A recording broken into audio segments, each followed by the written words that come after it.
Good morning. We begin our time together in song with My Life Flows On in Endless Song, music by Robert Lowry, and a third verse added by Doris Plen for this traditional song.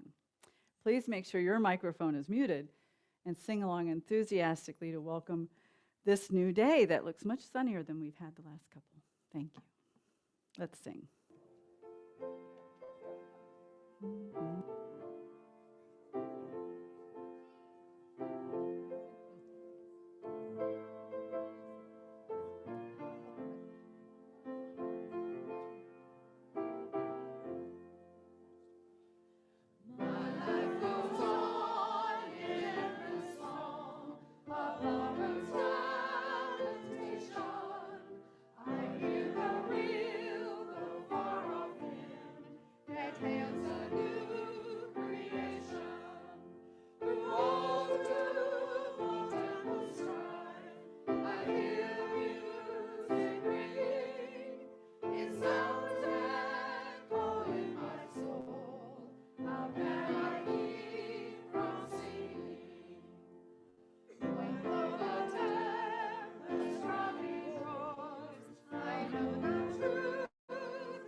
Good morning and welcome to the Unitarian Universalist Congregation of Gwinnett.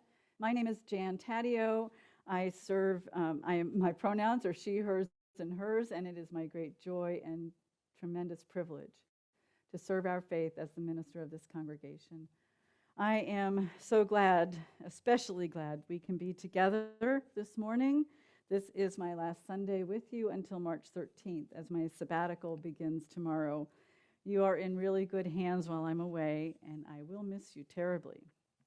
If you have a chalice at home to light with me and with us in a few moments, please have it ready. We arrive from many places and many life experiences as we gather to recall our true selves, reflect on the meaning of our lives, and explore questions of ultimacy together. We are people who are new to Unitarian Universalism and people who are lifelong Unitarian Universalists. We are people of many religious beliefs and spiritual practices. We affirm and promote the responsible search for truth and meaning. We are people of many genders, sexualities, ethnicities, origins, ages, shapes, sizes, and expressions of our true selves. We affirm and promote the inherent worth and dignity of every person. We are people of all ages and family structures, and we each bring gifts, talents, and passions that serve to affirm and promote communities with peace, liberty, and justice for all. We are people of covenant who engage with one another in ways that promote and affirm justice, equity, and compassion in human relations. We are people who care deeply for our planet and understand we are inextricably and profoundly connected with the web of all existence. We are people who welcome all who are seeking a community of faith that welcomes your whole self, all that you were, all that you are, all that you yearn to be. And you are just where you should be, in a room full of compassionate, thoughtful, Unitarian Universalists, ready to meet you where you are. You are welcome here. You are home. If you are a newcomer this morning, we welcome you and hope you will indeed find your spiritual home here with us. We are becoming a radically welcoming sanctuary in a green space. We foster spiritual growth as we joyfully nurture connections and community within our walls and beyond. If this is your first time here, I encourage you to join us several times to experience the full flavor of this congregation and this faith tradition. Come, be curious, courageous, and compassionate with us. Now I invite everyone to take a big, deep breath.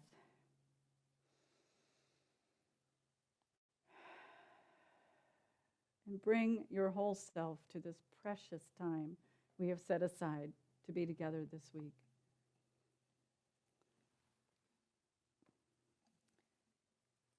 As sound moves through us and around us, may we be reminded how deeply and profoundly interconnected we are with all humanity, with all beings on this planet, all life, and all the stars in the cosmos.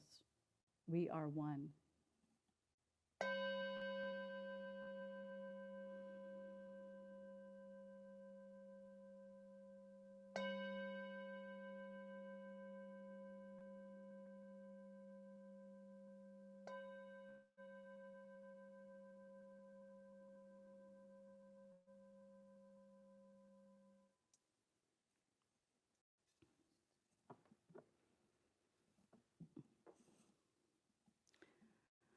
If you are with us for the first time today, this is our annual service that focuses on birth and death and life, and we honor those who have passed in our lives throughout this past year.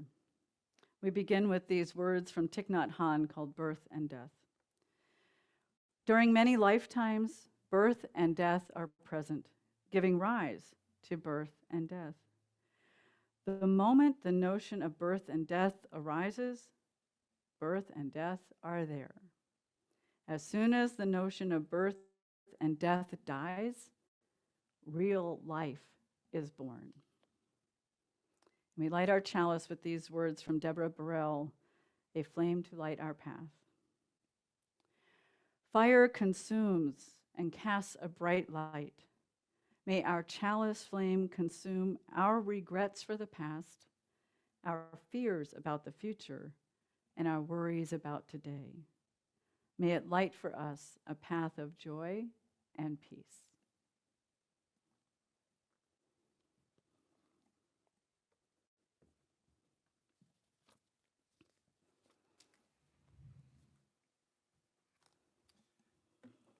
Would you like to open the Wonder Box for us today? I would love to open our Wonder Box, David. Let's see what we got. So curious. Okay. Wow. What's inside? What's inside? Well, we've got an egg. Ooh, an egg. It's not Easter yet, I don't think. No, not yet. We've got an egg. And we have a heart that makes a beautiful chimey sound. Lovely sound. Yeah. Oh, and we have, this is a little urn for ashes. It's a keepsake urn. When someone wants to keep just a few ashes of someone that they've lost and have them near them. So we've got birth and life and death. And death. Got a story for that? It does remind me of a story called The Brothers by Paulie Peterson. This is from the Tapestry of Faith Amazing Grace curriculum by Richard S. Kimball.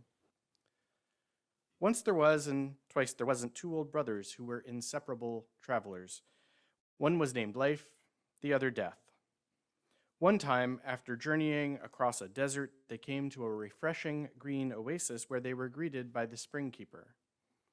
"Would you like some cool water to drink?" he asked them. Both of the men nodded their assent. Dipping his gourd into the pool, the spring keeper added, "It is the custom to let the elder drink first. Which one of you is the elder?" Life spoke up first. "I am the elder," he said, stepping forward. "No," Death contradicted, "I am the elder." And he stepped forward too, next to his brother. Life smiled but said, "That is impossible. Things must live before they die." Death responded, "On the contrary, things begin in death, are born, live for a time, and then return to death. Said Life, that's not how it works at all. All things come from the Creator, live and then die. Death began after the first creature lived and died. Said Death, a spark in his eyes, death is the before and after of all life. Things arise from it and return to it. Therefore, death is the elder. The two continued to debate like this next to the spring and had yet to drink a drop of water. Finally, they asked the spring keeper to judge truly who the eldest was. Gentlemen, I cannot say, said the spring keeper. What you've each told me is true. He looked at the two brothers. How can one speak of death without life? Death is like a desert until rain falls, and then all the living things sprout miraculously from the rocks and sand. He smiled. And how can one speak of life without death, to which all things are certain to return? The spring keeper paused. Neither can exist without the other. The Creator wears both those two masks. Neither of you is elder or younger. He held out a single gourd. Drink now together and go in peace. And the two travelers took the gourd, drank their fill, and headed off in the comfort of each other's company. And now we'll sing We Laugh, We Cry by Shelley Jackson Denham.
Death and Dying by the Reverend Lynn Thomas Strauss. Death and dying bring fullness to our lives. This may seem counterintuitive, for death seems like emptiness and feels like loss, but it is also the fulfillment of something. Like the relentless descent of winter, the waning sun, and the changing leaves, the fallow fields mark the natural, inevitable, culminating reality of our year, of our lives. We are given life, and it is taken. There is fullness in living and in dying.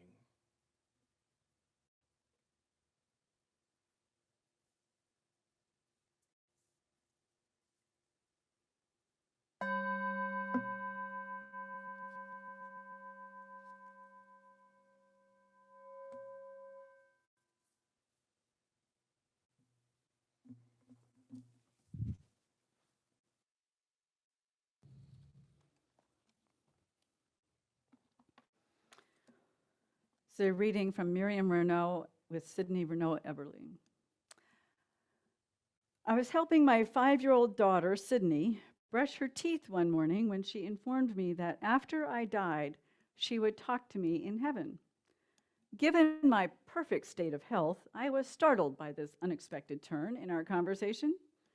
After I regained my composure, I said, "So you think I'll be going up to heaven after I die, somewhere up in the sky?" Without a moment's hesitation, she answered, "No, not somewhere up in the sky. Heaven is everywhere, like God. When you're in heaven, you'll be with me everywhere." I found this a rather lovely idea. Instead of imagining heaven as a special place, other place, Sydney construed heaven existentially in terms of an everlasting presence in this place. "Do you remember how I told you my daddy died?" I asked her. "Well, sometimes I feel like he's very near to me. Sometimes I even think I can talk to him." Sydney nodded gravely, and then she explained, "That's the reason people pray." I repeated what I'd understood her to say. "You mean people pray so they can talk to the people they loved who have died?" She smiled. "Yes." Let us sing together, "Let It Be a Dance" by Rick Maston.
Credo for Now by the Reverend Victoria Safford. I believe that the suffering and death of living things is part of a grand and natural cycle, tragic only because we, alone among the animals, are so aware of mortality and time. Death is not a part of happiness at all, but it makes clear the urgency of joy.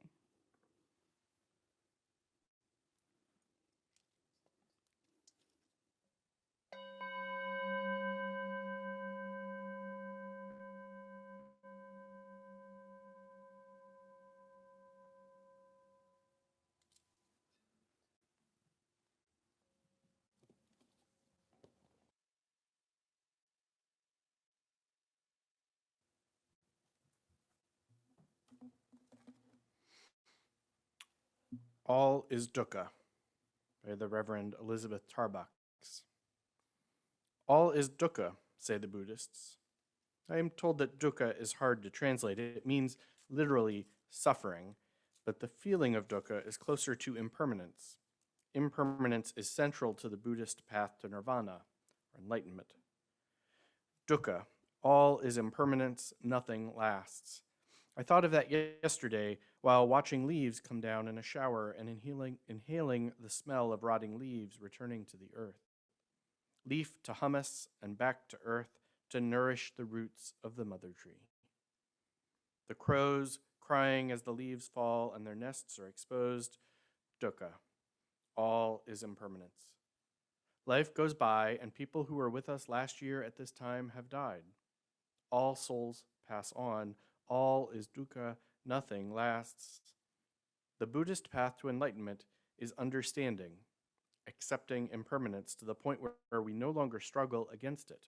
But here in the West, we search for that which is permanent even as we live with ceaseless change and uncertainty. We search for a sure footing on the path strewn with fallen leaves. We notice the buds of next year's growth tightly curled and waiting. We hold on to the things we can count on, our church, our community, our memories of those who died before us, our love and hope, and our search for truth in a world that is dukkha. Spirit of creation, goddess of today, let us find each other in a changing world. Let us experience love as something which exists, a possibility which is.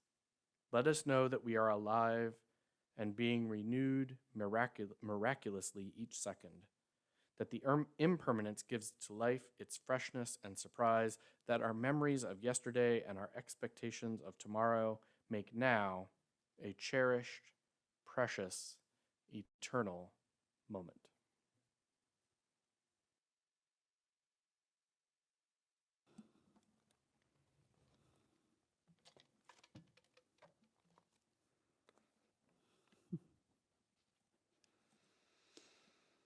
Happy Halloween, or All Hallows Eve, which is actually technically tomorrow.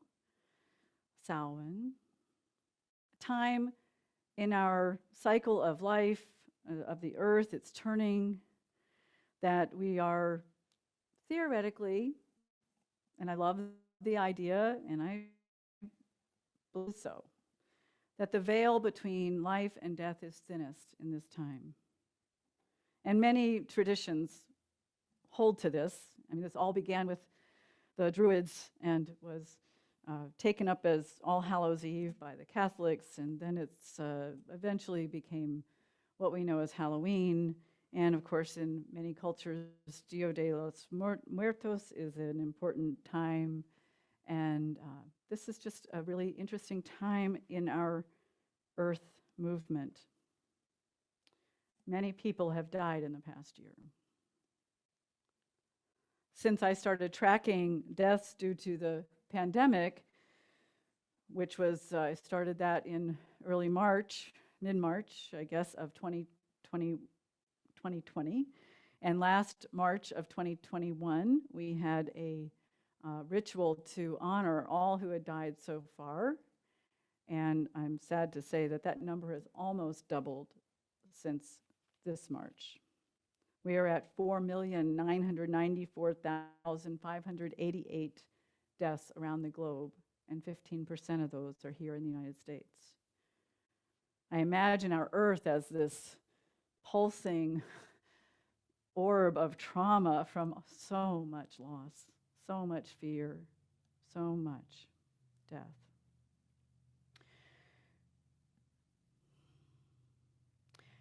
Much of the message for today's service was in the readings, in the songs we're singing, in the story you heard. This is about the cycle of life. According to the story, death, life, death, birth, life, death. We often think of it as birth, life, death. And the grief is real. The grief is real. So how can we move through the grief? How can we move through the challenges of losing someone we love? How do we cultivate our relationship with death? I think the answer to that is to be more tuned in to life. When we are really holding on to what is now, what is true, what is here now. Living purposefully, but not in the competitive way or anything like that. Intentionally, living intentionally. Here's a few things I offer. Be present to the good memories. In most relationships, there are good and bad memories. Hold on to the good ones. Let the bad ones drift away. This keeps their spirit and their love alive. Be present to the gifts of life. Though they may be fleeting, hold on to, name them, be present to them. Remember that there is impermanence, that baby, that fresh new baby that brings such joy is changing every moment and growing, and anyone who's been a parent knows that suddenly they are adults in a blink of an eye. Children grow, pets die, our capacities change. So be present to the gifts of life that you have right now. Be present to the love. It is everlasting. Even as it grows and changes and ebbs and flows, it is everlasting. Don't squander love. Don't take love for granted. Lean into it. Be present to the beauty in nature, the beauty in the eyes of the person you're looking at, the beauty in all beings. There is basic goodness in this world, and in every form of life, there is basic goodness. Tune into that. Be present to that beauty of goodness. Be present to joy and compassion. Look for the helpers, as Mr. Rogers would tell us, and be a helper. And look for those who need help. And ask for help when you need it. Those among us with various types of privilege have a responsibility to alleviate dukkha. Death wakes us up to the urgency of joy, as Victoria Safford reminded us. Be present to impermanence. Change is constant, around us, within us. Every moment is unique. Pema Chodron tells us to take on impermanence as a spiritual practice, to notice what's impermanent. Be curious, mindful, aware, and inquisitive when you encounter impermanence. Recognize your reactions when the pen runs out of ink, impermanence. Your hair starts turning gray, impermanence. Changes in people around you, the sudden loss of a beloved. Everything's impermanent. 24 hours, every second. Be aware of your mortality by living intentionally. Life happens all those days, moments between birth and death. Focus on that middle part and today. Life. Let go of regrets, grudges, fears of the past, fears about the future. Be here now. I love the story of Miriam's daughter, Sydney, who reminds us that heaven is all around us. The essence of our love shared is always with us. We believe in life. We believe in the strength of love, and we have a need to be together.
Creating dreams for all that we might do in our lives, and setting out to experience all that we hope to behold.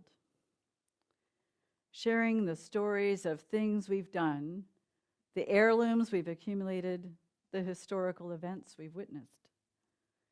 Living a life of integrity, authenticity, and leaving a legacy of love, gratitude, compassion, and generosity. All this and more are but glimpses of the meaning and purpose we create for our lives. In a house which becomes a home, one hands down and another takes up the heritage of mind and heart, laughter and tears, musing and deeds. Love, like a carefully loaded ship, crosses the gulf between generations. We live not by things, but by the meaning of things. It is needful to transmit the passwords from generation to generation. We need only to look in our memory to see the gifts of those who touched our lives, the teacher who taught us to read, the friends who laughed with us and made us believe in ourselves again, parents and grandparents with whom we would not be, the mentors who showed us a path, the loves of our lives. Their best continues in us. This wreath of remembrance was created on June 3rd, 2012. Each year at the end of October, we bring it down from our wall and add to it the names of those beloveds we want to remember. This house of memory and hope is a legacy bequeathed to us. With gratitude and joy, we celebrate these gifts. We have been blessed by these lives. When we look, we can find reminders all around. When we gather, their voices echo through our own. When we celebrate, their joy is felt. When we act, their wisdom sustains us. Many names now have been placed on this memorial wreath over the years. We always begin with the names of members of the congregation who died since our last ceremony. Today, we honor the life of our beloved Steve Sundberg, who left us in December and is now part of the heaven all around us. Each year, when we gather in our sanctuary for this ritual, people are invited to come forward to write the names of beloveds who have passed this year and tie a ribbon to the wreath. Since we are, as yet, unable to gather together in our sacred space, I ask that people send the names of those in their life who have died in the past year or so. I created a ribbon for each, and we'll add those to the wreath. I'll tie them on after the service. As we read the names, David and I will gently lay the ribbons on the wreath. If you did not send me a name of a beloved you lost this year and you would like them added to the wreath, you can put it in the chat, and I will look at that after the service and add a ribbon following the service. And now we read the names. The Reverend Bill Welch.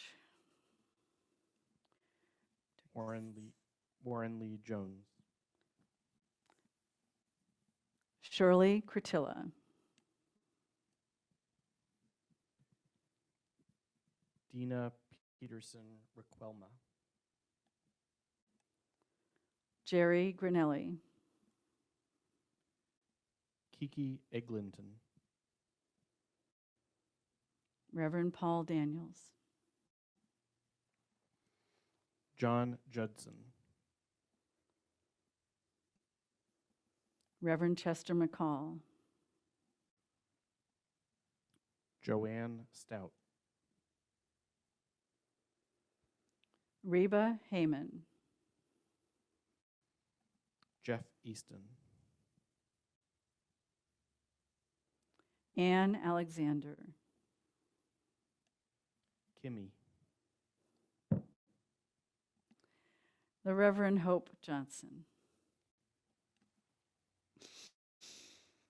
Ardell Anderson. Karen Burton.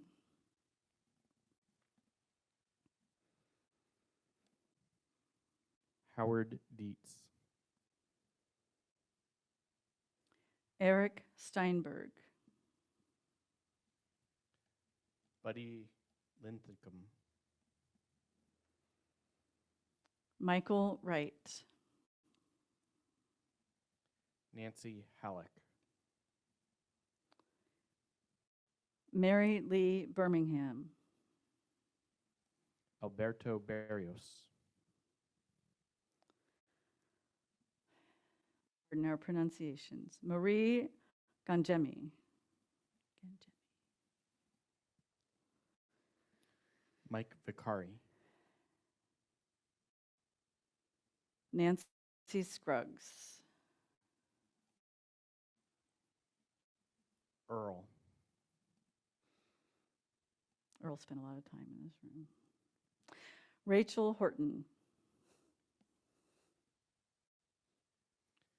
Carolyn Lynn Zinsow. Betty Burton. Lillian Adams Rapp. Becky Anderson. Ruben Kierce. Barbara Gentle. Martha Griffin.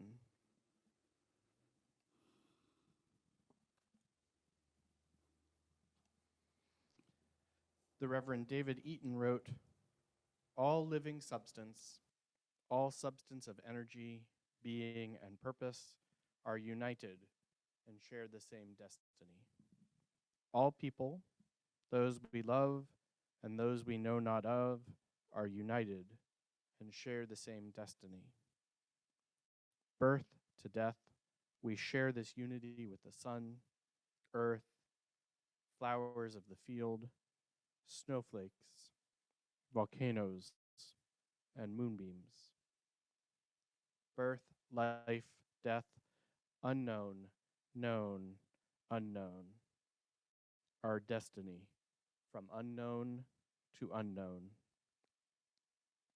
May we have the faith to accept this mystery and build upon its everlasting truth. In this spirit, I ask you now to join me in a responsive reading to honor all our beloveds, named and unnamed, who have moved into the unknown. Your words after each phrase are, "We remember them." In the rising of the sun and in its going down, We remember them. In the blowing of the wind and in the chill of winter, We remember them. In the opening of the buds and in the rebirth of spring, We remember them. in the blueness of the sky and in the warmth of summer, We remember them. in the rustling of the leaves and in the beauty of autumn, We remember them. in the beginning of the year and when it ends, We remember them. when we are weary and in need of strength, We remember them. when we are lost and sick at heart, We remember them. when we have joys we yearn to share. We remember them. So long as we live, they too shall live, for they are now a part of us as we remember them. We respond singing together For All That Is Our Life, with words by Bruce Findlow, put to music by Patrick L. Rickey.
And now it is time for our new member ceremony. This morning we welcome into membership Elna Brennestad. And coming in with us will be Peggy Averett as our lay minister for Connecting Beyond, representing our Shared Ministry Council, and Ed Miller, our vice president, representing the Board of Trustees. So this morning we welcome Elna. And Elna, it is a great joy to welcome you into the membership of the Unitarian Universalist Congregation of Gwinnett today. You have reached this moment through a free and responsible search for a spiritual home. We are a covenantal faith, and the covenants you hold with one another, your minister, other UU congregations, the wider community, and with that which is ultimate, are indeed sacred covenants. I don't know what you heard and what you didn't. We had some sound issues, and our wonderful AV team has fixed it. So today you are choosing to enter into covenant with the members and friends of this community, Elna. This congregation and all Unitarian Universalist congregations exist because of the lay members who are responsible for the leadership and stewardship of the congregation. in this place and among these people who are out there, we gather to share new insights and explore ancient questions, to celebrate our joys and seek comfort for our sorrows. We come together to engage the world with curiosity, courage, and compassion as we live into our vision. In this way, in this community of seekers, we create a model of the beloved community. And Peggy has some words to share. When one joins the congregation, there are many commitments that are implicit with membership. Commitment to learn and grow in understanding how to live into our vision to be a radically welcoming sanctuary. Commitment to learn and grow in our vision to be a green space and being ecologically and environmentally aware in our practices within the congregation and in our wider lives. Commitment to your own spiritual growth and faith development. Commitment to connect with others in meaningful ways within the congregation. Commitment to connect with people and organizations in our wider community. Commitment to attend Sunday services on a regular basis. Commitment to support the congregation financially by making and fulfilling an annual financial commitment based on our suggested giving guide. Commitment to volunteer to support the programs and shared ministry of the congregation and to serve as a leader insofar as your skills and experience coincide with the needs of the congregation. Commitment to learn about and become involved in the larger UU faith as you are able. As members of this congregation, you are entering into a deeper emotional relationship with the congregation. As in any relationship, there will be times of great joy, times of sorrow, and times of challenge and hardship. In covenant with the members of this congregation, we ask you to remain committed to the well-being of this congregation and our shared vision through both the joyful times and the difficult times. Today is one of those joyful moments. Choosing to enter into covenant with this congregation today is indeed a cause for celebration. Welcome. What is this church? It is not the music, except to the extent that we make it when we blend our voices together to produce sounds lovelier than any one of us could make alone. We welcome you and invite you to join your voice in harmony with ours. What is this church? It is not a required creed or common belief, but rather a shared commitment to the free and responsible search for religious truth and meaning through the infinite sources available to us. We welcome you and invite you to share your spiritual journey with us. What is this church? It is not the building, except to the extent that together we have built it and made it ours through the contributions of our time, talents, and treasures. We welcome you and invite you to discover and share your gifts with us. What is this church? It is not our leaders, except to the extent that we have called them to inspire and guide us. We invite you to participate in developing your leadership skills and becoming a leader when you are called. Our vision is to become a radically welcoming congregation in a green space as we foster spiritual growth and joyfully nurture connections and community within these walls and beyond. Our mission is to walk towards this vision with curiosity, courage, and compassion. We welcome you as a member of this congregation and invite you to share in our vision and mission and enter into covenant with us by reading the Congregational Covenant with us now. The words are displayed on our screens, or will be shortly. There we go. As I read the covenant, I invite all our members and friends to share in reading it from home, even though your audio will be muted. We, the members of the Unitarian Universalist Congregation of Gwinnett, in covenant with each other, honor this entire congregation, its spiritual growth and mission. It is our deeply held belief and commitment that this be a community of love, sustained through trust, compassion, and inquiry. To live our commitment, We recognize the inherent worth and dignity of every person and relate in a respectful manner with each other. We strive to understand each other and find agreement when possible, questioning and listening with open minds and hearts. We practice empathy, forgiveness, and gratitude. We practice direct communication between parties to resolve conflicts and misunderstandings. We hold ourselves and one another accountable for doing the work of the church responsibly. When reaching out to the larger community, we do so with compassion, in the belief that we model an ethic of peace, liberty, and justice. To these things we hold fast as we create our gathering place.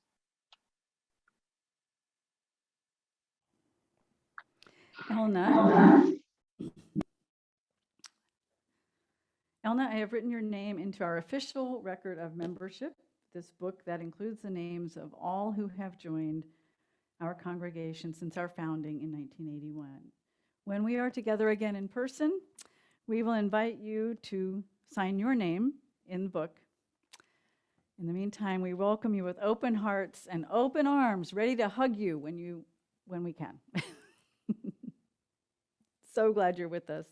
I want to share also that Elna has already stepped up as a leader. She is serving on our internship committee. David Morgan is our ministerial intern, and she is on our internship committee. She has a lot of experience in UU congregations since she was very young. So it's wonderful that she's here with us.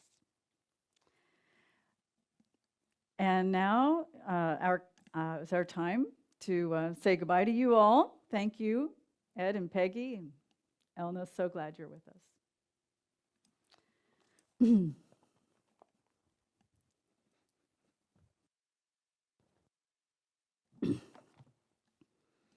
Our congregation is committed to creating a more compassionate world. To this end, each quarter we split our plate collection with an organization nominated by people in the congregation and selected by our Giveaway the Plate Committee. Our fourth quarter plate recipient is Lost and Found Youth, a remarkable nonprofit organization that seeks to alleviate homelessness for LGBTQ young adults ages 18 to 25. They provide temporary housing, food, clothing, case management, counseling, life skills training, job readiness training, linkages to physical and mental health care, and recreational opportunities. Our plate contributions also support the shared ministry of this congregation. So I ask that you please give generously to support the work of this important ministry in our wider community, as well as the vision and mission of our congregation. As we listen to our pianist Brian Bishop playing Funeral March of the Marionette by Charles Gounod to get us in the Halloween mood, you will see on the screen ways to contribute to our offering via PayPal, Venmo, or by mailing a check payable to UUCG to the address shown. If you are worshiping with us for the first time, your presence here today is a great gift to this congregation. You may choose to let the plate pass. The offering will now be most gratefully received.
Thank you, Brian. You got us all warmed up to watch some Alfred Hitchcock movies tonight for Halloween, huh?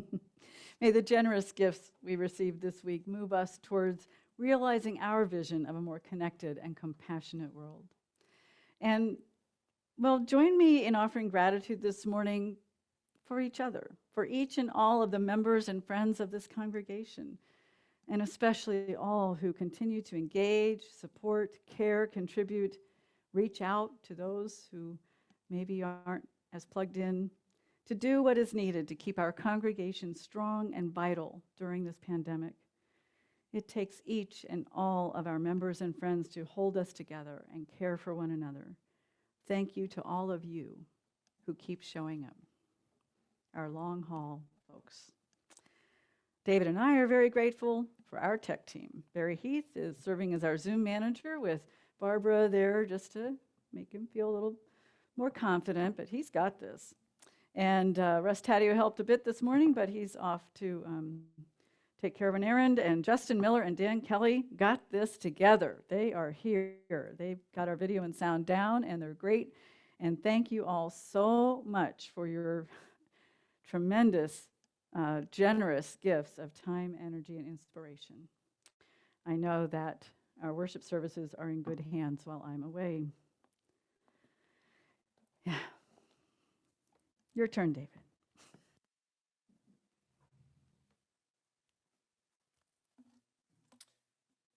Now is the time for our call to connection within our congregation and beyond our walls.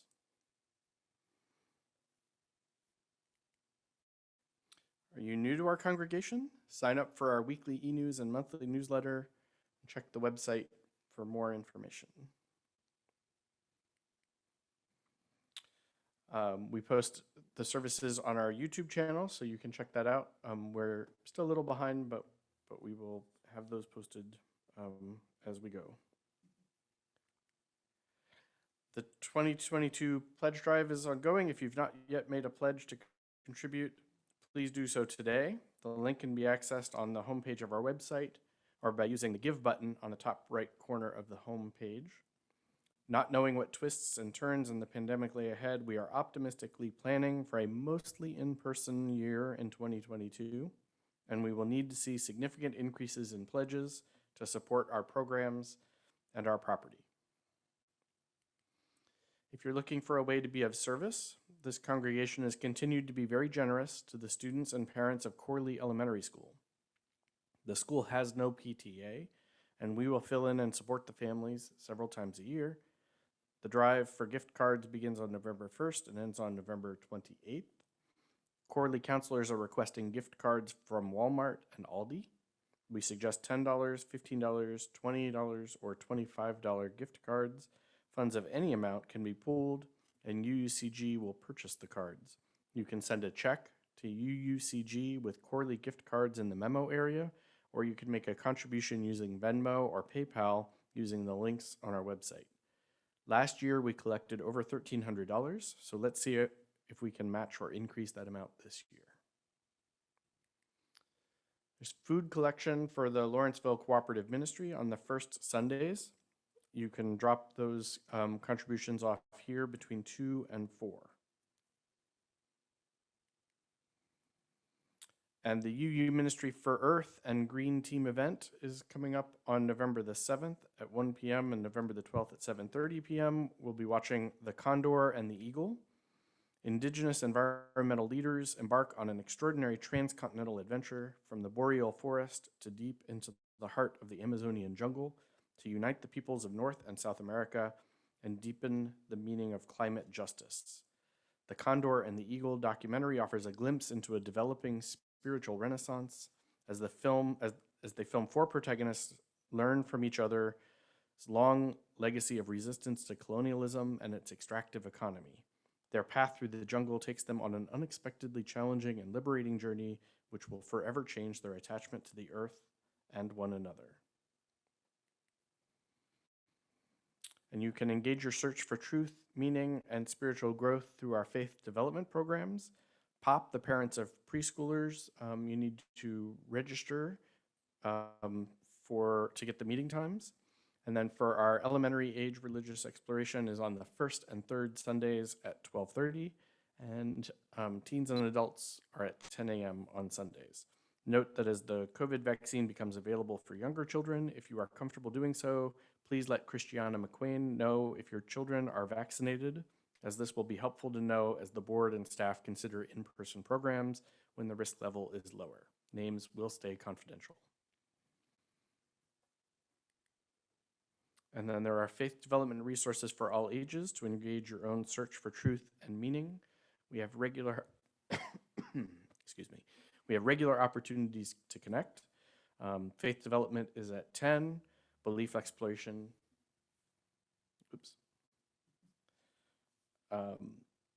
we have regular opportunities to connect. The faith development is at 10, the belief exploration is on the second Sundays at 12:30. There are Spiral Scouts on the second Sundays at 12:30, Exploring Tarot Sundays at 5. The Gwinnett Understanding Secular Truths meets on the second Mondays at 7. The book group is on the third Wednesdays at 7, and the Gwinnett Interfaith Alliance is on the first Thursdays at 7:30. The pastoral care team is available 24/7. You can call that number 770-217-7848 if you would benefit from confidential spiritual or emotional support. Now please rise in spirit as we say together the words we say as we extinguish our chalice, followed by Just as Long as I Have Breath, words by Alicia S. Carpenter, set to music by Johann G. Ebeling. We extinguish this flame, but not the light of truth, the warmth of community, or the fire of commitment. These we carry in our hearts until we are together again.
Our closing words come from the Reverend Forest Church.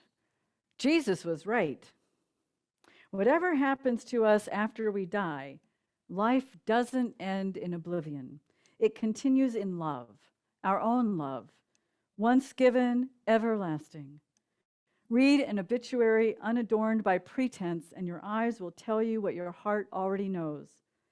After death, our bodies may be resurrected, our souls may transmigrate, or become part of the heavenly pleroma.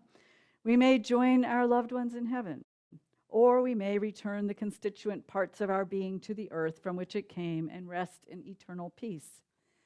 About life after death, no one knows, but about love after death, we surely know. I learned this from my father, as he did from his father and grandfather before him. I learn it also from each of you. The one thing that can never be taken from this world, even by death, is the love we have given away before we die. Those fortunate enough to complete life's 7 acts may dye sans teeth, perhaps sans eyes, sans taste, sans everything, but love. For love, I swear, it is immortal.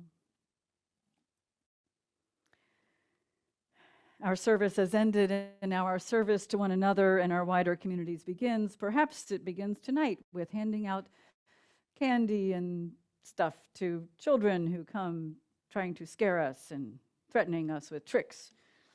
And for the children out there, please have a great time. I hope you've had fun coming up with costumes, and I hope you have a great time trick-or-treating. And next year, we'll get back to our trunk-or-treat. I just know we will. And I ask that you all be well. I love you each all so much.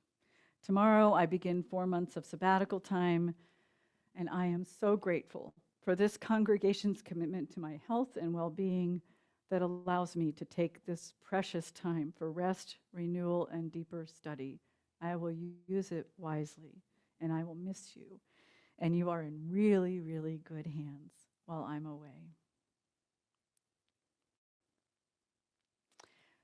So it's a little bit, like 10 after 12. So I think maybe instead of small groups, how many people do we still have here now? We have about, maybe we could just chat together in the big room for a little bit. Can we do that? And I could see all of you at once and come and visit with you. So have a great week. Have a great 4 months, a great Christmas, great Thanksgiving, all those things I'm going to miss with you. Love you.